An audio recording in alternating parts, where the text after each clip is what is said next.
પ્રકરણ 2 પ્રજાને ધર્મના માધ્યમથી પકડી શકાય છે તેવી પકડમાં રામાયણ પણ પોતાનું મહત્વનું સ્થાન ધરાવે છે. તેની થોડી ચર્ચા અગાઉ કરી.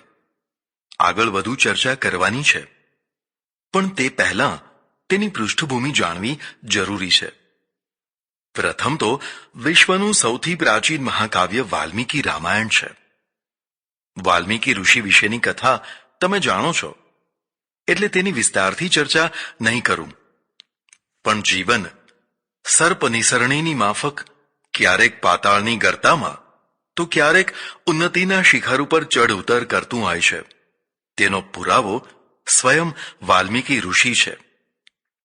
મૂળ બ્રાહ્મણના ઘરે જન્મેલો આ છોકરો કુસંગમાં પડી ગયો. ચોરી લૂંટફાટ કરનાર ભીલ ટોળકીમાં ભળી ગયો, એટલે લોકોએ તેને વાલીઓ ભીલ કહીને ઓળખ્યો. વાલીઓ આખો દિવસ યાત્રાળુઓને આંતરે, લૂંટે, મારે, જુડે અને લૂંટનો માલ લાવી પત્ની આગળ ઢગલો કરે.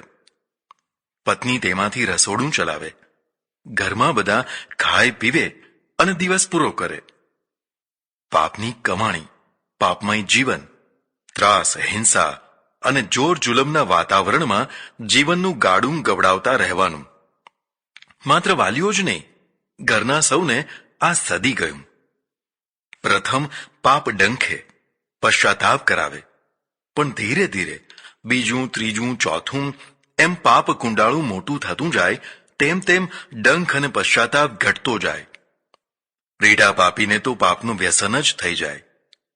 જે પાપની તેને આદત પડી હોય તે પાપ જો ના કરે તો ખાવાનું ન ભાવે, ઊંઘ ના આવે. હમણાં થોડા સમય ઉપર અરબસ્તાનના એક જલ્લાદનો ઇન્ટરવ્યૂ મારા વાંચવામાં આવ્યો હતો. 200 ગુનેગારોના માથા ધડથી એક પ્રહારે જુદા કરી નાખવાની સરકારી કામગીરી કરી ચૂકેલા આ જલ્લાદે જણાવ્યું હતું કે એકવાર 2 મહિના સુધી એક પણ ગુનેગારનું માથું કાપવાનો અવસર ના મળ્યો. મારી ઊંઘ હરામ થઈ ગઈ. હું બેચેન બની ગયો. કોઈનું માથું કાપ્યા વિના મારાથી જીવી નહીં શકાય તેવી સ્થિતિ થઈ. અંતે 2-3 બકરાના માથા કાપીને મેં મારા મનને શાંત કર્યું. કોઈના માથા કાપતા મને ત્રાસ નથી છૂટતો, પણ પાનો ચડે છે. તે દિવસે મારા તન મનમાં ઉત્સાહ માતો નથી હોતો. કેટલી ચોંકાવનારી છતાં સત્ય હકીકત છે. પાપ પણ એક પ્રકારનું વ્યસન છે. વ્યસનનો સમય થતાં જ તે વ્યસનીને આકુળ વ્યાકુળ કરી નાખી વ્યસન તરફ ધસડીને લઈ જાય છે. પાપની પણ એવી જ પ્રબળતા છે. વાલીઓ ભીલ રીઢો લૂંટારો હતો. દયા કે માનવતા તેની સમીપ આવી ન શકતા. રોજ એકનું એક જ કામ કરતા કરતા તેને મન માણસને મારવું કે ચીવડું કાપવું બંને સરખું જ થઈ ગયું હતું. આખા અરણ્યમાં તેની ધાક અને હાક વાગતી. તેના નામથી જ લોકો થરથર ધ્રુજી ઉઠતા. કુસંગના કાળા નાગે તેને ડસી લીધો હતો. જેને કુસંગનો કાળોતરો ડસે તે ગમે તેટલો રૂપાળો હોય પણ કાળો મેશ થઈ જાય. તેના ચહેરા ઉપર વારંવાર ડામરના થપેડા જામતા જાય. તે વધુ ને વધુ કાળો થતો જાય, પણ તેને ખબર ના પડે કે હું કાળો થઈ રહ્યો છું. વાલીઓ ભીલ રંગે નહીં, કર્મે કાળો મેશ થઈ ગયો હતો. એકવાર એક સંત જાત્રા કરવા જતા હતા. તેમને આંતર્યા. સંત પાસે શું હોય, છતાં જે હતું તે બધું પડાવી લીધું. સંતને આ પતિત જીવ ઉપર તયા આવી. એક વાત ખાસ યાદ રાખજો, જ્યારે પણ કોઈનો ઉદ્ધાર થયો છે ત્યારે કોઈને કોઈ સંત દ્વારા જ થયો છે.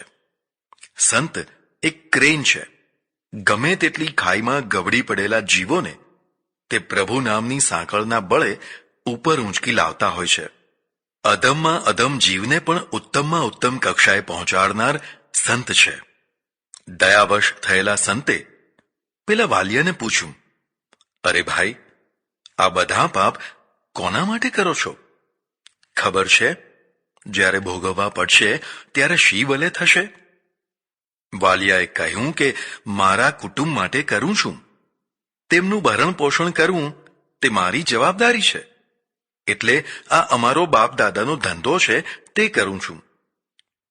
સંતે કહ્યું, પણ ભાઈ, જેમના માટે કરે છે તે અંતકાળે આ પાપ ભોગવવામાં ભાગીદાર નહીં થાય. તારે એકલાએ જ ભોગવવા પડશે. ભાઈ, પાપ ભોગવવાના દિવસો બહુ જ કપરા હોય છે. હસી હસીને જે કર્યું હોય તે રડી રડીને ભોગવવું પડતું હોય છે. સુખ અને ભોગના ભાગીદારો દંડમાં ભાગીદારી નથી કરતા હોતા. બધા વેગળા ખસી જતા હોય છે. માટે ભાઈ, વિચાર કર, દુર્લભ મનુષ્ય જન્મ આમ અધમતામાં વિતાવવા નથી મળ્યો. સંતની વાણી આત્માની વાણી હતી. તેની એટલી પ્રબળ અસર પેલા ડાકુના હૃદય ઉપર થવા લાગી કે પાપીમાં પાપી મન પણ કૂણું થવા લાગ્યું. તે સંતની પવિત્રતાના પ્રવાહમાં તણાવા લાગ્યો.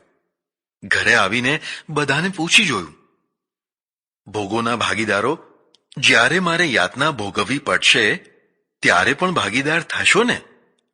સૌએ નન્નો સંભળાવી દીધો, કરે તે ભરે, અમારે કાંઈ નહીં. બાલિયાના મનમાં જબરું તોફાન ઉઠ્યું. ઓહ, જેના માટે આ કાળા કામ કરું છું તે તો બધા ભોગોમાં જ ભાગીદાર છે. કપરા કાળમાં કોઈ નજીક આવવાય તૈયાર નથી. ધિક્કાર છે આવા આંધળા મોહને.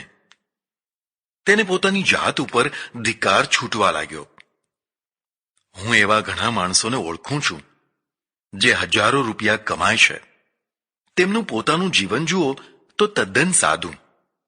એક શ્રીમંત માણસે મને કહ્યું કે 4 ધોતિયા તથા 6 જબ્બા હોય એટલે આપણું વર્ષ પૂરું. મેં કહ્યું, પણ તમારા શ્રીમતીજીને વર્ષ પૂરું કરવામાં શું શું જોઈએ? તેમણે કહ્યું, 20 સાડીઓ પણ ઓછી પડે, તે પણ નવી નવી ફેશન તથા ડિઝાઇનવાળી. મારા કપડાના ખર્ચ કરતાં તો તેનો લિપસ્ટિક તથા પાવડરનો ખર્ચ વધારે છે. મારા અંગત ખર્ચ કરતાં તેનો અંગત ખર્ચ 1/10 બરાબર છે. મેં કહ્યું કે તમે કમાઓ છો, તમે તમારી જાત માટે તો ખાસ કંઈ વાપરતા નથી. પત્ની તથા બાળકો વગેરે માટે જ બધું વાપરી નાખો છો. તમને ક્લેશ નથી થતો? હસીને તેમણે જવાબ આપ્યો, મહારાજ, ક્લેશ શાનો? ઉલટાનો આનંદ આવે છે. આનું નામ તો સંસાર છે. મોહની મધુરતામાં માર ખાવામાં પણ આનંદ આવે છે. જો આ બધા ના હોય તો કમાવાનો અર્થ જ શું? તેમની વાત સાચી હતી. માણસને પોતાના પેટ માટે ભાગ્યે જ પાપ કરવું પડે. પણ જેમ જેમ મોહના તાણાવાણા વધે તેમ તેમ પાપની જાળ પણ વધુ ને વધુ ગૂંથવી પડે. વાલિયાએ પણ પોતાના માટે નહીં, કુટુંબ માટે પાપના ઢગલા કરી મૂકેલા. આજે તેનો આત્મા જાગ્યો. એક સંતે જગાડ્યો. તે બળતા ઘરમાંથી ભાગે તેવી રીતે ભાગ્યો, દોડ્યો અને સંતના ચરણોમાં આળોટી પડ્યો. બાપુ, બાપુ, મને બચાવો, મારો ઉદ્ધાર કરો. એક વાત યાદ રાખજો, બહુ પતિત વ્યક્તિ જ્યારે જાગે ત્યારે પૂરેપૂરી જાગે. પછી તે જેસલ હોય કે બિલ્વ મંગળ હોય. તળિયે પહોંચેલો ટોચે પહોંચી જાય, પણ જે વચ્ચેના આપણા જેવા છે તે જલ્દી ટોચે ના પહોંચી શકે. તે જ્યાં હતા ત્યાંના ત્યાં એટલા માટે રહે છે કે સખત આઘાત પછીનો સખત પ્રત્યાઘાત નથી હોતો. વાલિયાને સખત પ્રત્યાઘાતે પાપની કુંડીમાંથી ઉછાળીને બહાર ફેંકી દીધો. પેલા સંતે ટૂંકું ને ટચ રામજીનું નામ આપ્યું. કઠિન ક્લિષ્ટ તથા અટપટા સાધનો તથા કર્મકાંડોથી માત્ર દંભ તથા વિડંબના જ વધે છે. પ્રભુ પ્રાપ્તિ માટે તો સરળ તથા સહજ એવું પ્રભુનું પ્રેમભર્યું નામ સ્મરણ જ પર્યાપ્ત છે. એમ ના સમજી લેતા કે ખાલી રામ રામ કરવાથી શું મળવાનું હતું. જપી તો જુઓ, રામ નામ એ માત્ર શબ્દ જ નથી, મહામંત્ર છે. વ્યક્તિ જેમ જેમ નામમાં તન્મય થતી જાય તેમ તેમ તેની સમક્ષ જ્ઞાન વિજ્ઞાન વૈરાગ્ય ત્યાગ વગેરે સદ્ગુણોની સમૃદ્ધિ પણ વધતી જાય. હજારો ગ્રંથો વાંચવાથી જે દ્રષ્ટિ ના મળે તે પ્રભુ નામ સ્મરણથી મળી જાય. સાધનાના ક્ષેત્રમાં જેમ જેમ આગળ વધવાનું થાય તેમ તેમ આપોઆપ માર્ગદર્શન મળતું જાય. પ્રભુ નામ સ્મરણ પૂર્ણ સાધના છે. જેને વિશ્વાસ ના હોય તે આંગણાની ગંગા છોડી ભલે દોડાદોડ કરે. વાલિયાને રામ નામનો મંત્ર મળ્યો. મંત્ર માટે શ્રદ્ધા તથા તત્પરતાની ભૂમિકા તાજી જ તૈયાર થઈ હતી. વાલિયો દૂર એક નદી કિનારે પલાઠી વાળીને બેસી ગયો. બસ બેઠો એટલે બેઠો. પ્રવૃત્તિમાં મુખ્ય 3 પ્રેરક બળો છે: વાસના, સ્વેચ્છા અને પરમેશ્વર. જીવન અનુભવની વસ્તુ છે. આપણે જ નહીં, જંતુ માત્ર મોટાભાગની પ્રવૃત્તિઓ વાસનાના ધક્કાથી કરે છે. આપણો વિવેક આપણને ટોકતો હોય કે આ બરાબર નથી, તો પણ અંદરનો વાસનાનો પ્રબળ ધક્કો તમને ધક્કો મારીને તે જ કામ કરાવતો હોય છે. વાસના આગળ કોણ દીન નથી થતું? વાસનાનો પ્રબળ તાપ સૌને તપાવી રહ્યો છે. તેમાં વધારે ને વધારે ખૂંચનાર ભલા કેવી રીતે સુખી થઈ શકે? તેમાંથી યથાસંભવ છૂટનાર જ સુખનો ભાગીદાર થાય. કીટ પતંગથી માંડીને સૌ કોઈ વાસનાને અધીન છે. વાસનાના પ્રવાહમાં તણાતા જીવાત્માને પામર કહેવાય છે. વાસના પછી બીજું પ્રેરક બળ તમે પોતે એટલે કે તમારી પોતાની ઈચ્છા છે. વિચાર વિવેકપૂર્વક તમે પ્લાન બનાવો છો, પછી તે પ્રમાણે વર્તો છો. આવી પ્રવૃત્તિઓને સ્વપ્રેરિત પ્રવૃત્તિ કહી શકાય. પણ કોઈ વાર જોજો કે વાસના ન હોય, પોતાની સ્વયંની કોઈ ઈચ્છા ન હોય, છતાં જીવનમાં કેટલીક કલ્પનાતીત ઉત્તમ પ્રવૃત્તિઓ થઈ જતી હોય છે. આવી પ્રવૃત્તિઓને પ્રભુ પ્રેરિત પ્રવૃત્તિ કહી શકાય.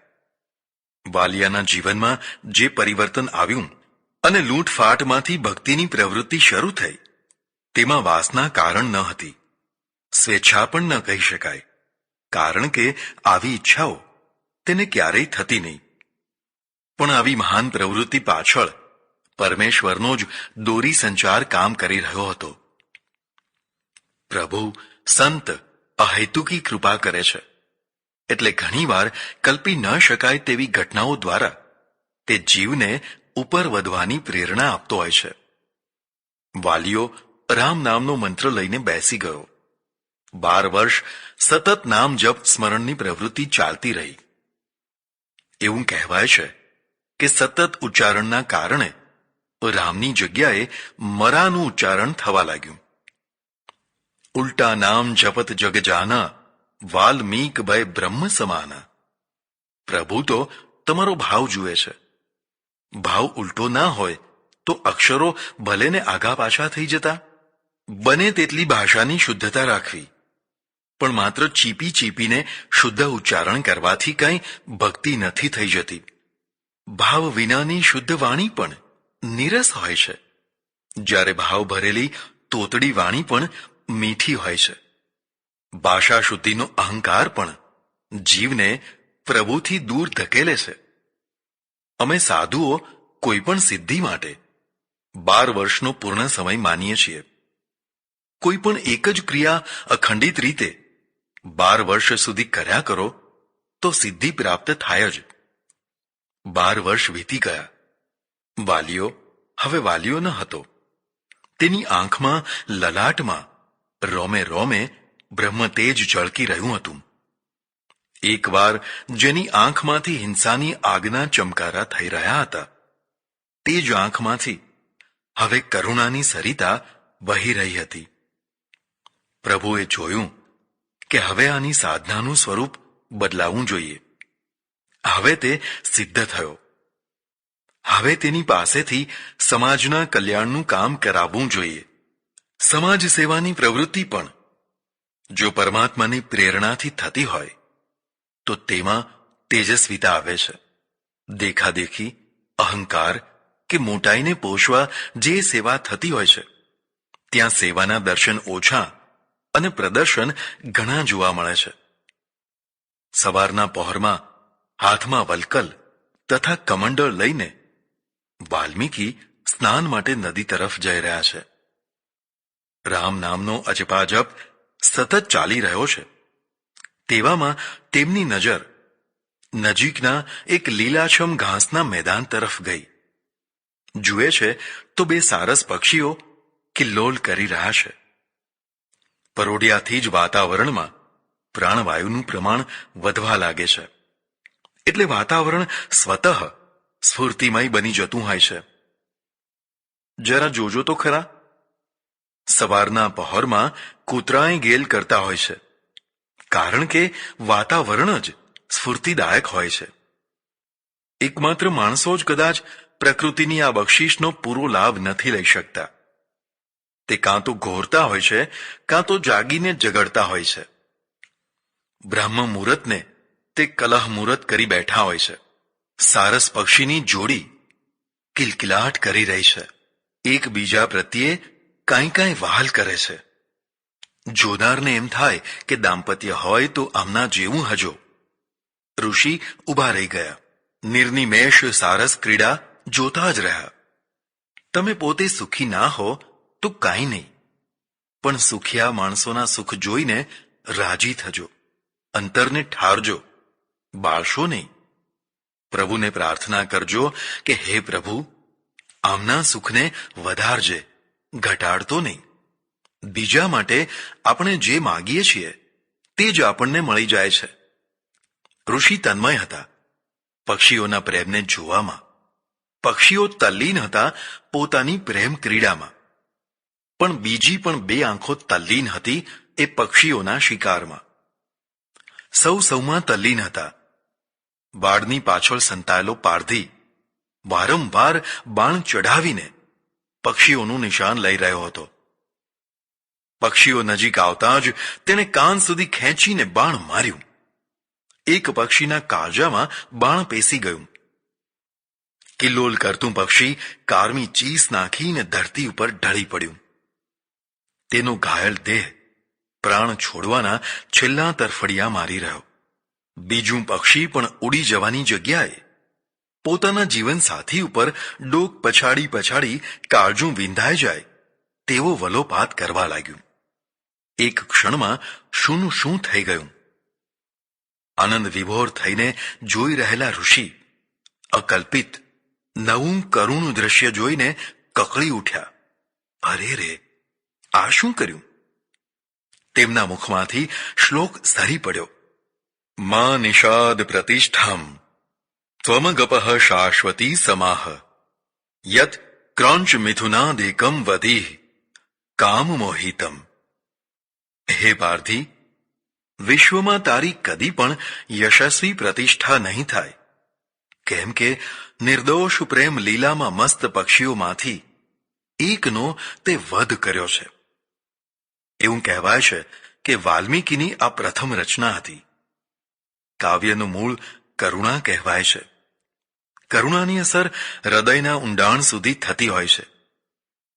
હૃદયના ઊંડાણથી નીકળતી કવિતા જ હજારોના હૃદયને હચમચાવી શકતી હોય છે.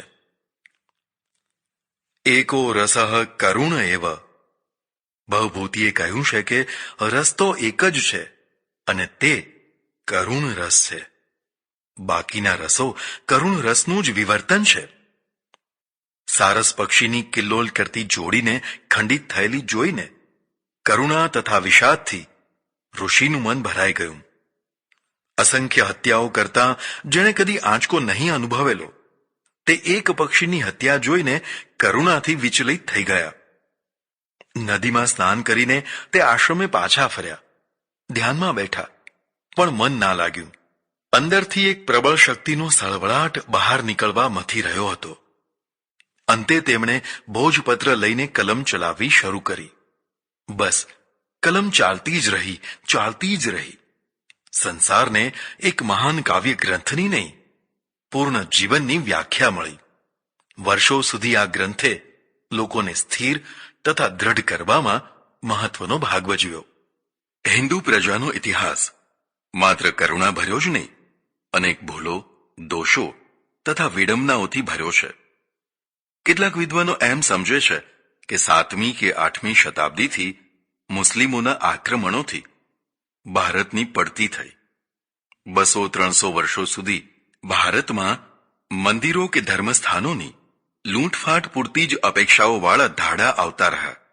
સફળ થઈને ફરી આવવા માટેનો ઉત્સાહ લઈને પાછા ફરતા રહ્યા. પણ પછી તો અહીં જ પલાઠી વાળીને વિજેતાઓ બેસી ગયા.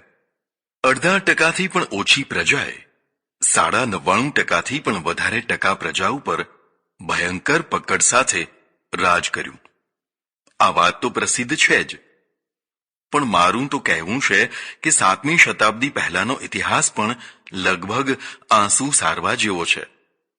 ગુપ્ત વંશના ચંદ્રગુપ્ત, સમુદ્રગુપ્ત જેવા આંગળીના વેઢે ગણાય તેટલા રાજાઓ સિવાય બાકીના મહાન સમ્રાટો લગભગ અભારતીય હતા. કનિષ્ક, અશોક વગેરે મહાન સમ્રાટો શું બહારથી, ભારતના પશ્ચિમ ભાગથી, કઝાકિસ્તાન, તાજિકિસ્તાન વગેરે ભાગોથી આવેલા યા અભારતીય વંશના ન હતા? પ્રથમ શતાબ્દીથી પણ પૂર્વના સમયથી વિદેશીઓના આક્રમણો ભારત ઉપર થતા રહ્યા. સિકંદર, ચંગીઝ ખાન વગેરે અનેક નાના મોટા આક્રાંતાઓ આવતા રહ્યા. તેમાંથી ઘણાની યુદ્ધ અપેક્ષા સફળ થતી રહી. મોટા ભાગના વિજયી થઈને પ્રચુર લૂંટફાટ કરીને પાછા ફરી જતા. તેમનો વિજય તેમને તથા અન્યને વારંવાર આક્રમણ કરવાની પ્રેરણા આપતો રહ્યો. પ્રથમ શતાબ્દીના આસપાસના આક્રાંતાઓ પાછા જવાની જગ્યાએ અહીં જ શાસક થઈને બેસી ગયા. ધીરે ધીરે તેઓ ભારતીય મુખ્ય પ્રવાહમાં પણ ભળી ગયા. તેમણે ધાર્મિક તથા સાંસ્કૃતિક રીતે ભારતીય પ્રજાને પરિવર્તિત કરવાના પ્રયત્ન ન કર્યા. એટલે અંતે તો તેઓની ભારતીય જ નહીં, હિન્દુ તરીકેની ગણના થઈ. ધ્યાન આપવા જેવી એક ખાસ વાત એ છે કે બાહ્ય વંશના આ રાજવીઓએ બૌદ્ધ ધર્મને વધુ પ્રશ્રય આપ્યો. બ્રાહ્મણ ધર્મ તરફ તેમણે દુર્ભાવ ના કર્યો, પણ બૌદ્ધ ધર્મની માનવતાવાદી તથા યુક્તિસંગત પ્રભાવનાથી તે પ્રભાવિત રહ્યા. આ બધો વિસ્તાર કરવાની જરૂર એટલા માટે લાગે છે કે જેને જાગવું હોય તે ભ્રમ ત્યાગીને જુએ કે લગભગ 2000 વર્ષથી જ હિન્દુ પ્રજા આક્રાંતાઓનો શિકાર થતી રહી તથા પીડાતી રહી છે. 8મી શતાબ્દીથી શરૂ થયેલું મુસ્લિમ મોજું એટલા માટે મોખરે છે કે એક તો તેની પ્રાથમિક ચોટ ધર્મસ્થાનો, મંદિરો, ધાર્મિક લાગણીઓ ઉપર રહી. લૂંટફાટના ગાળા પછી અહીં રાજ્ય કરવા સ્થિર થયેલા શાસકોમાં પણ આ મનોવૃત્તિ લગભગ કાયમ રહી. બીજી તરફ હુણ કે શક આદિ શાસકોની માફક તેઓ ભારતીય પ્રવાહમાં ભળી ન શક્યા. એટલે તેમના પ્રત્યે હિન્દુ પ્રજાના મનમાં આત્મીયતાનો ભાવ પેદા ના કરી શક્યા. બળ તથા અન્ય ઉપાયો દ્વારા જ એમણે રાજ્ય કર્યું. પણ થોડા અપવાદો સિવાય તેઓ બીજા ધર્મો તથા સંસ્કૃતિઓ પ્રત્યે સમભાવ કે શાલીનતા ભાવ ન રાખી શક્યા. તેઓ બહુ જ બળવાન હતા, એટલે રાજ્ય કરી શક્યા તેમ કહેવા કરતાં હિન્દુ પ્રજા બહુ જ દુર્બળ પ્રજા હતી. વર્ણ વ્યવસ્થાએ તથા પલાયનવાદી ફિલસૂફીએ તેને સમગ્ર રીતે બળવાન પ્રજા થતાં અટકાવી રાખી હતી. એટલે તેઓ રાજ્ય કરી શક્યા તેમ કહેવું સત્યની વધુ સમીપ હશે. આ સત્ય એટલું સ્પષ્ટ છે કે દિલ્હી કે આગ્રાનો બાદશાહ ઠેઠ બંગાળથી કાશ્મીર તથા સુદૂર દક્ષિણ સુધી ગમે ત્યારે ગમે ત્યાં ધારે તે કરી શકતો. પ્રજામાં સામનો કે સફળ વિદ્રોહ કરી સત્તાને પડકાર ફેંકનાર સાહસી પુરુષો કરતાં વર્તમાન જુલ્મી શાસકો સાથે પણ નિજ હિત રક્ષા માટે સમાધાન કરી પૂર્ણ યા અર્ધ ગુલામી દશાને ગૌરવપૂર્વક સ્વીકારી લેનારાઓની સંખ્યા ઘણી મોટી હતી. એટલે આંગળીઓના વેઢે ગણી શકાય તેટલા વીર પુરુષોએ જુલમ સામે પડકાર ફેંક્યો તો ખરો, પણ મુખ્યતઃ તેમને જ સહન કરવું પડ્યું. પ્રત્યેક પ્રતિકાર પરાજયમાં બદલાય પછી પ્રજા ઉપર વધુ ને વધુ જુલ્મી રોલર ફરતો રહ્યો. પરિસ્થિતિ એટલી હદ સુધી દયનીય બની કે કોઈ એકાદ શાસક ઓછા જુલ્મો કે હળવા જુલ્મો કરે તો પણ તેને આદર્શ શાસક તરીકે લોકો પૂજવા લાગ્યા. 16મી શતાબ્દી આવતા સુધી પ્રજા તરીકે લગભગ મરી ચૂકી હતી, કારણ કે તેનું ધાર્મિક સ્વમાન કે રાજકીય સ્વમાન હણાઈ ચૂક્યું હતું. આખા ગામમાં માત્ર એક જ સિપાહી આવે તો આખું ગામ ફફડી ઉઠે. લોકો કાં તો ઘરોમાં સંતાઈ જાય કે પછી વગડામાં ભાગી જાય. સ્ત્રીઓને તો ઘર બહાર કાઢી ના શકાય. આવી પરિસ્થિતિમાં જે પ્રજા જીવતી હોય તેને જીવતી પ્રજા કહેવી એથી વધુ હાસ્યાસ્પદ શું હોય? આવા કપરા સમયમાં ભારતમાં અનેક મહાપુરુષો, બંગાળમાં ચૈતન્ય મહાપ્રભુ, બ્રજમાં વલ્લભાચાર્ય, ગુજરાતમાં નરસિંહ મહેતા, મહારાષ્ટ્રમાં અનેક સંતો તથા ઉત્તરમાં ગુરુ નાનક દેવની મશાલમાં તેલ પૂરનારા ગુરુઓ, આ બધાએ હારેલી, થાકેલી, નિર્જીવ પ્રજામાં પ્રાણ પૂરવાના પ્રયત્ન કર્યા. આ જ સમયમાં સંત શિરોમણી તુલસીદાસજી મહારાજનો પણ જન્મ થયો. યુપીના બાંદા જિલ્લાના રાજાપુર નામના એક નાના સરખા ગામમાં ગરીબ બ્રાહ્મણ દંપતી સંતાન વિના વિષાદમય જીવન જીવી રહ્યા હતા. બહુ લાંબા સમય સુધી તરસાવીને અંતે પરમાત્માએ આત્મારામ પંડિતના ધર્મપત્ની હુલસીને સારા દિવસો દેખાડ્યા હતા. વંધ્યા સ્ત્રી સગર્ભા થવા આકાશ પાતાળ એક કરી મૂકતી હતી. અસંખ્ય વ્રત, તપ અને નિયમો તથા માન્યતાઓ કર્યા પછી જ્યારે હુલસીને ખબર પડી કે તે ગર્ભવતી થઈ છે ત્યારે તેના આનંદનો પાર ન હતો. સંતાન લાલસાની પ્રબળતાથી જ સંસારનું અસ્તિત્વ છે. પ્રત્યેક સ્ત્રીની બે મુખ્ય મહેચ્છાઓ રહેતી હોય છે. એક તો સુખદાતા પતિ મેળવવાની તથા બીજી સંતાનથી ખોળો ભરવાની.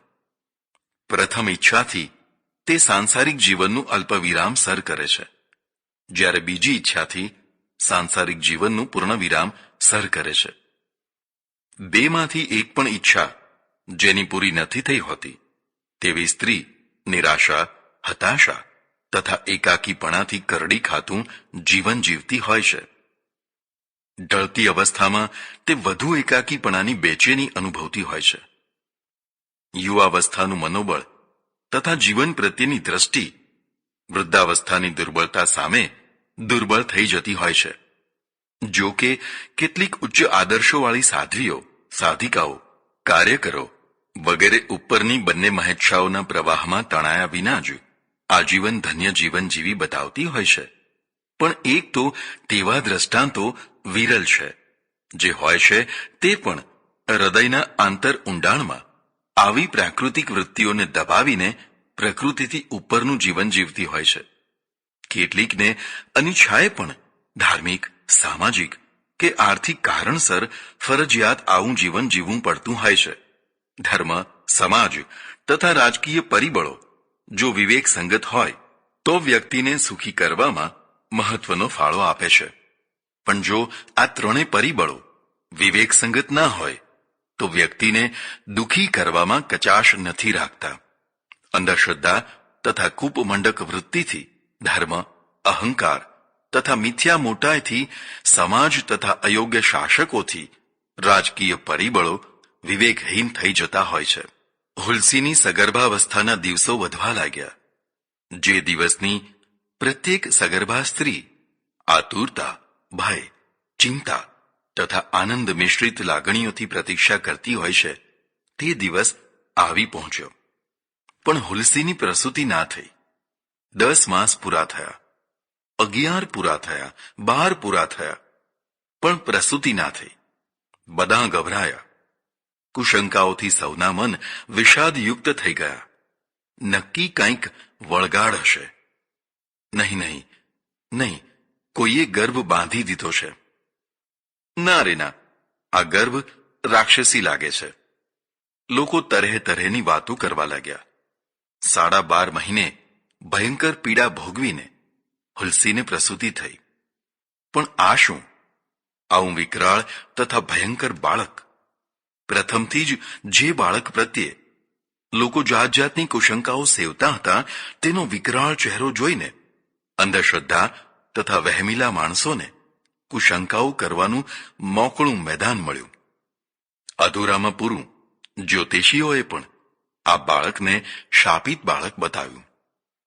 અનેક પ્રકારની લોકવાયકાની આંધીઓ વચ્ચે વૃદ્ધાવસ્થામાં માંડ પ્રાપ્ત થયેલ બાળકને બ્રાહ્મણ દંપતી હર્ષ તથા શોક મિશ્રિત લાગણીઓથી પાળી પોષી રહ્યું હતું. ત્યાં પિતાનું મૃત્યુ થયું. સૌને નક્કી થઈ ગયું કે બાળક રાક્ષસ છે, શાપિત છે, કુળનો નાશ કરવા જ આવ્યું છે. વિધવા થયેલી હુલસીને સલાહ આપનારાઓએ સલાહ પણ આપી કે બાળકને ત્યજી દેવામાં જ જીવનનું કલ્યાણ છે. આવું બાળક જ્યાં રહેશે ત્યાં ખેદાન મેદાન કરી નાખશે. પણ હુલસીએ તેવું ના કર્યું.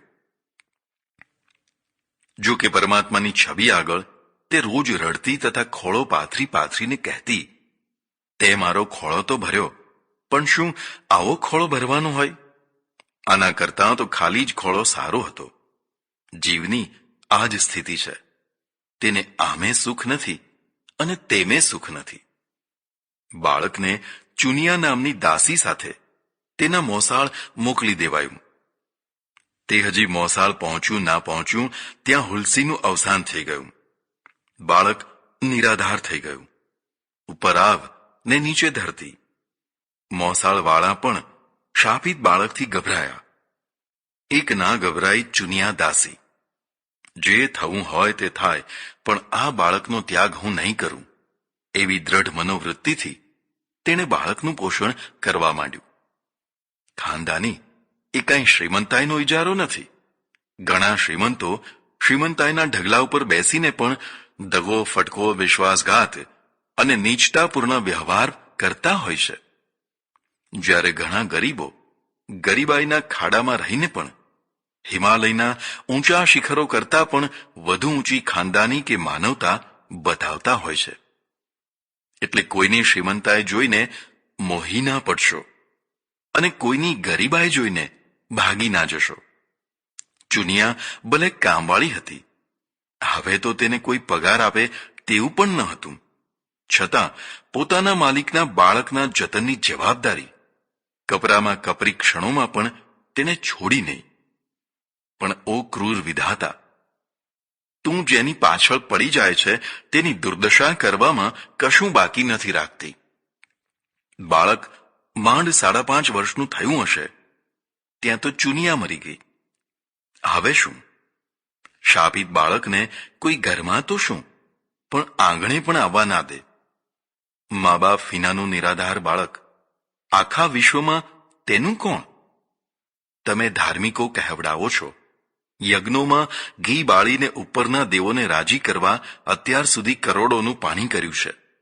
પણ હું તમને પૂછું છું કે આ નીચેના દેવો, તમારી બાજુમાં જ વસતા દેવો, અનાથ બાળકો, અનાથ વૃદ્ધો, અનાથ વિધવાઓ, કોણ જાણે કેટલા દેવો, પ્રત્યક્ષ દેવો, એક એક ટીપા દૂધ માટે, એક એક અનાજના કણ માટે પગ ઘસી રહ્યા છે.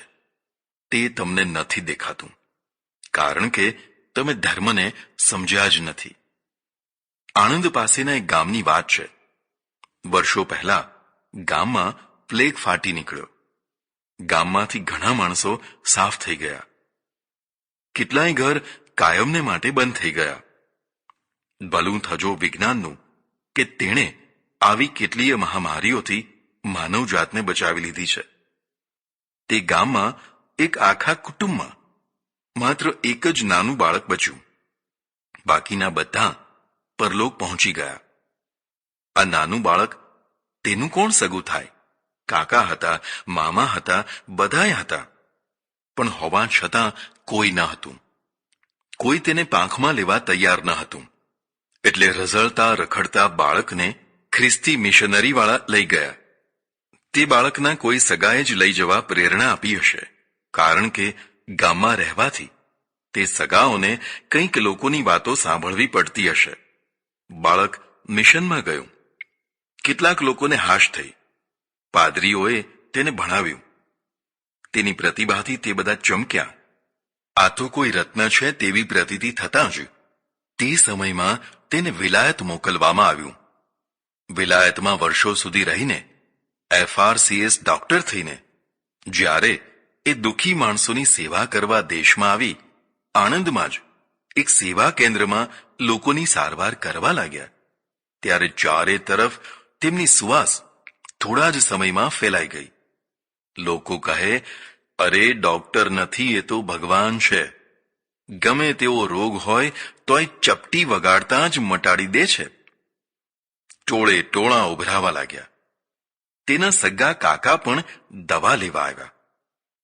કાકાએ તો વાત શરૂ કરી, બેટા, હું તારો કાકો થાઉં. વચ્ચે જ ટોકીને પેલા ડોક્ટરે કહ્યું, તમે મારા દર્દી છો, દર્દી થઈને આવો. હું તમારી સારામાં સારી દવા કરીશ. કાકા થવાના ટાઈમે તમે કાકા ના થયા. હવે કાકા થતાં તમને શરમ આવવી જોઈએ. ખબરદાર, જો જૂનું સગપણ યાદ કર્યું છે તો મારા કાકા, મામા, મા બાપ જે ગણો તે આ મિશનરી છે. કાકાનું મોઢું લેવાઈ ગયું. ખબર નહીં આવા કેટલા બાળકો હિન્દુ ધર્મમાંથી ફેંકાઈ જતા હશે. તમારા મઠો, મંદિરો, આશ્રમો, 56 ભોગ, સોનાના કળશો, સોના ચાંદી મળ્યા બારણા અને 12 શાખો, તમારા સમૈયાઓ, ભવ્ય વરઘોડાઓ, આ બધું હોય પણ જો માનવતા ના હોય, તમારા જ ધર્મ તથા સમાજના અંગભૂત અનાથ બાળકો કે લાચાર વિધવાઓ માટે જો કાંઈ જ ના થતું હોય તો તે બધા ધાર્મિક જડતાના ચિહ્નો છે. તુલસીદાસ, નિરાધાર તુલસીદાસ, ગમે તેના ઓટલે રાત વિતાવે. કોઈ દયાળુ સ્ત્રી કાંઈ આપે તો ખાય. કોઈ દિવસ અડધું પેટ તો કોઈ દિવસ ખાલી પેટ તો કોઈ દિવસ ભર પેટે તે દિવસો વિતાવવા લાગ્યો. તેના વાળ કોણ ઓળે? તેના કપડાં કોણ ધુવે? તેના માથે કોણ હાથ ફેરવે? તે રિસાય તો પણ કોનાથી રિસાય? તેને જોનારી વહાલના અમૃતથી નીતરતી આંખો તો ક્યારની મીચાઈ ગઈ હતી. પ્રેમ ભર્યો માનો ખોળો તો ક્યારનોય રોળાઈ ગયો હતો. વહાલ સોઈ માતાની વહાલભરી છાતી સાથે ચંપાઈને સ્વર્ગ દુર્લભ માતૃસુખ તો તેણે જોયું જ ન હતું. તેણે જોયો હતો ફિટકાર, ધિક્કાર અને તિરસ્કાર. આ બધાથી ટેવાઈ ગયો હતો. રાવણની નગરીમાં પણ એક વિભીષણ જેવો રામભક્ત રહેતો હોય છે. તેમ પ્રત્યેક ગામમાં કોઈને કોઈ અન્નપૂર્ણા રહેતી હોય છે. તમારા ઘરમાં અન્નપૂર્ણા છે કે બકરાનું નૈવેદ્ય ખાનારી શિકોત્રી તે તો તમે જાણો, પણ કેટલીક સ્ત્રીઓ જન્મજાત દયાની દેવી, માનવતાની મૂર્તિ તથા વહાલની વીરડી સમી હોય છે. પોતાનું પેટ ભરીને બીજાનું પેટ કાપનારી શંખણીઓથી ભલે આખું ગામ ઉભરાતું હોય, પણ ગામમાં જો એકાદ અન્નપૂર્ણા વસતી હોય તો તે કોઈ દુઃખી માણસને ભૂખ્યો નહીં સુવા દે. તેને પોતાના ઘરનાની જ માત્ર ચિંતા નથી હોતી. દૂર દૂર સુધી તેની નજર પહોંચે છે અને તે ભૂખ્યા દુઃખીને શોધી કાઢે છે. તેની રસોઈ હંમેશા 2 માણસો ખંટાઈ શકે તેટલી તો હોય જ છે. તેને જમવા કરતાં જમાડવામાં આનંદ આવે છે. આવી સ્ત્રીઓથી ઘર ધન્ય બને છે, કુટુંબ ધન્ય બને છે, ગામ ધન્ય બને છે. ગામની આવી જ કોઈ અનામી સ્ત્રી તુલસીદાસને જમાડી આવતી. પાછળથી ભક્તોએ તેનું નામ અન્નપૂર્ણા પાડ્યું. મને યાદ છે, એક આશ્રમમાં મારે થોડા સમય રોકાવાનું થયેલું. એક વિધવા બ્રાહ્મણી આશ્રમના રસોડે રસોઈ બનાવતી. એક ગરીબ તથા વખાનું માર્યું બ્રાહ્મણ કુટુંબ વાસણ પાણીનું કામ કરતું. પેલી રસોઈ કરનારી સ્ત્રી રોટલી વગેરે વધ્યું હોય તે કૂતરાને નાખી દે, પણ પેલી ગરીબ વાસણ ઘસનારીને ન આપે. એક દિવસ રોટલીનો થોકડો કૂતરાને નાખતી હતી ત્યારે મેં કહ્યું કે બહેન, આમાંથી થોડી કૂતરાને નાખીને બીજી પેલા ગરીબ કુટુંબને આપો તો તેના છોકરા ખાય. તેણે જવાબ આપ્યો, માણસ કરતા કૂતરા સારા. માણસ તો ખાઈને ખોદે. માણસ વિનાની વિધવા થયેલી આ સ્ત્રીએ પોતાની માણસાઈ પણ ગુમાવી દીધી હતી. દુઃખી દુઃખીને સમજે એવી કહેવત તેણે જુઠ્ઠી પાડી હતી. દુઃખી દુઃખીને દુઃખ દે તેવી સ્થિતિ તેણે સર્જી હતી. આવા માણસો ઘરનું અનાજ તો નથી જમાડી શકતા, પણ પારકું અનાજ પણ જમાડી શકતા નથી. તુલસીદાસ 10-12 વર્ષના થયા હશે ત્યાં સુધી તેમણે અમાપ કષ્ટો વેઠ્યા. એક દિવસ કોઈને કાંઈ કહ્યા વિના ચૂપચાપ ગામ છોડીને ચાલી નીકળ્યા. ચરે વેતી કરતા કરતા ચીંથરે હાલ થઈને હાડકે હાડકું દેખાય તેવી કાયા સાથે અયોધ્યા પહોંચ્યા. એક 12 વર્ષના અબુધ બાળકને પૈસા ટકા વિના આટલી લાંબી પદયાત્રા કરતા કેટલી વિપત્તિઓ પડી હશે તે તો કલ્પનાનો જ વિષય છે. અયોધ્યા પહોંચ્યા ત્યારે રાતના 10 વાગી ગયા હતા. લગભગ આખું અયોધ્યા નિંદ્રાને ખોળે શાંતિ અનુભવી રહ્યું હતું. એક ભૂખ્યો તરસ્યો નિરાધાર બાળક કોઈ આશરો શોધી રહ્યો હતો. એક વાત યાદ રાખજો, પરમાત્મા જેનું નિર્માણ કરવા માંગતો હશે તેને વગર પુરુષાર્થે પણ યોગ્ય સ્થળે સંયોજી દેતો હશે. નહીં તો મોટા સમર્થ પુરુષોને કુસંગમાં પડતા વાર નથી લાગતી. તો સામાન્ય બાળકની તો વાત જ શી કરવી. હોટેલના કપરકાબી ધોનારાથી માંડીને દાણચોરી તથા દારૂના અડ્ડાઓ જેવી ખતરનાક જગ્યાએ શું કેટલાય કોમળ ફૂલ નથી સંડોવાઈ જતા? બાળપણમાં જ જેને કુસંગનો સર્પ ડસ્યો હોય તેના બાકીના જીવનની દુર્દશાની વાત જ શી કરવી. એક નાના સરખા આશ્રમના દરવાજે આવીને આ બાળકે ભય તથા સંકોચ સાથે સાંકળ ખખડાવી. આશ્રમમાં એક વૃદ્ધ સંત શાંતિથી પ્રભુ ભજન કરી રહ્યા હતા. 2-3 વાર સાંકળનો અવાજ સાંભળ્યા પછી તે ભજનમાંથી ઉઠ્યા. કોણ છે ભાઈ? એમ કહી અને બારણું ખોલ્યું. જુએ છે તો સામે એક 12 વર્ષનો કંગાલ જર્જરિત પણ તેજસ્વી બાળક ઊભો છે. એક ક્ષણ બંને એકબીજાને જોતા જ રહ્યા. નરહરિ સ્વામીએ પૂછ્યું, અરે બેટા, તું કોણ હૈ? બસ, લાંબી દોડનો રમતવીર છેલ્લી શક્તિ ભેગી કરીને છેલ્લે ઠેકાણે પહોંચ્યા પછી જેમ ઢળી પડે તેમ તુલસીદાસ માનસિક રીતે ઢળી પડ્યા. પેલા રમતવીરથી પણ 10 ડગલા ના દોડી શકાય તેમ જાણે તુલસીદાસનું આ છેલ્લું ઠેકાણું હોય તેવી રીતે છેલ્લી અને સઘળી શક્તિ ભેગી કરીને ગળગળા કંઠે બોલ્યા, ગુરુજી, હું કોણ છું એ ના પૂછશો. કુદરતના કોપની ક્રૂરતા જેના ઉપર પ્રલયની આગ બનીને તૂટી પડી છે તેવો હું એક અભાગ્યો બાળક છું. ભગવાને જેટલા દુઃખ મારા ઉપર નાખ્યા છે ને એટલા જો હિમાલય ઉપર નાખ્યા હોત તો હિમાલય પણ ફાટી પડ્યો હોત.